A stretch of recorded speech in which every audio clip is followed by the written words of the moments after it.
भारतीय संसद से इस समय दोस्तों एक बहुत बड़ी जानकारी निकलकर सामने आ रही है मुसलमानों के लिए। वो है वक्फ संशोधन बिल। वक्फ संशोधन बिल भारत के संसद में पास हो गया है। जी हां, लोकसभा में वक्फ संशोधन बिल पास हो गया है और इसके मुखालिफत में खड़े बैरिस्टर असदुद्दीन ओवैसी ने बड़ी बात कही है, बड़ी जानकारी दी है। तो दोस्तों, अगर आप इस वीडियो को अगर यूट्यूब पे देख रहे हैं तो चैनल को जल्दी से कर लीजिए सब्सक्राइब, और अगर फेसबुक पे देख रहे हैं तो पेज को कर दीजिए लाइक, और अगर इंस्टा पे देख रहे हैं तो वहां कर लीजिए फॉलो। दोस्तों, वक्फ संशोधन बिल जिसका मुसलमान लंबे समय से विरोध कर रहे थे, जगह जगह पर इसका विरोध प्रदर्शन हो रहा था। मुसलमानों ने लिख कर दिया था कि वक्फ अमेंडमेंट बिल को खारिज किया जाए, लेकिन बड़ा झटका मुसलमानों को लगा है दोस्तों। तमाम तर विरोध के बावजूद 2 अप्रैल 2025 को भारतीय संसद में बहुमत के आधार पर वक्फ अमेंडमेंट बिल पास हो गया है। जी हां दोस्तों, आपको बताएं कि इस बिल के खिलाफ में 232 वोट पड़े, तो वहीं इस बिल के समर्थन में 288 वोट पड़े हैं।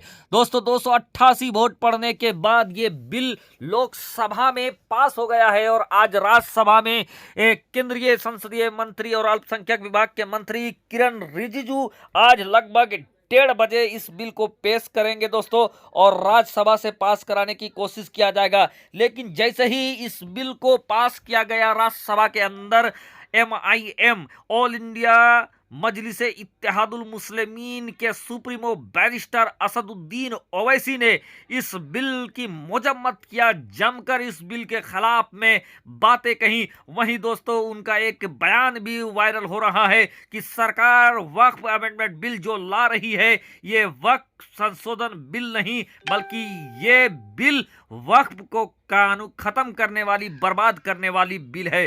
दोस्तों, असदुद्दीन ओवैसी ने संसद भवन में गरजते हुए बहुत सारी बातों को कहा और कहा कि यह बिल जो है वो अपने आप में असंवैधानिक है, और बहुत बातें कही दोस्तों। लेकिन तमाम तर विरोध के बावजूद बहुमत के आधार पर यह बिल भारतीय संसद पर मंजूर हो गया है, जहां दोस्तों इस बिल के खिलाफ में 75% मुसलमान नजर आ रहे हैं।